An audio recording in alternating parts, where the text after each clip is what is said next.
For parents Otavio and Zenaida Good, the first step to getting back out into the world was getting their family vaccinated.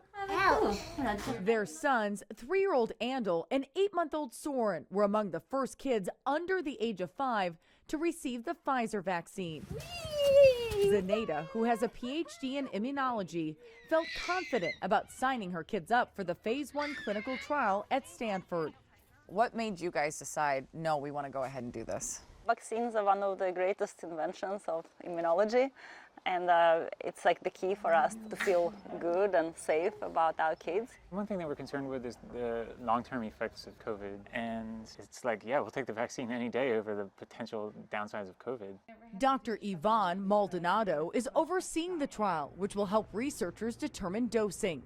The goal is for kids to have a strong immune response with minimal side effects. Children have a tendency to develop fevers more often than adults do in general.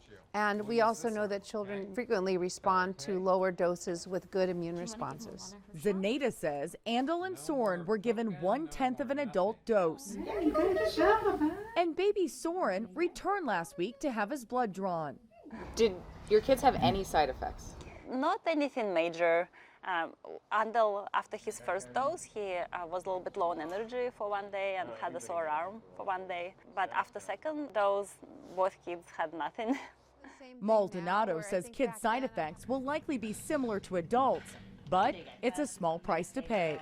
COVID is the 10th most common cause of death in children in the U.S. right now. It is causing children to be sick with a disease for which we don't know the long-term effects. For the Good family, shots also mean they're more comfortable at some of their favorite places, like the park. What I really miss is going to the playground and meeting new families and making friends and coming back to our house and playing, you know. And now we are happy to open up to the world again. Now we feel protected and we don't feel worried anymore, and it's a wonderful feeling. Researchers will use blood work to determine how strong the vaccine response is at fending off the virus. If children don't generate enough antibodies, they can return for a higher dose. Jamie Yuka, CBS News, Los Angeles.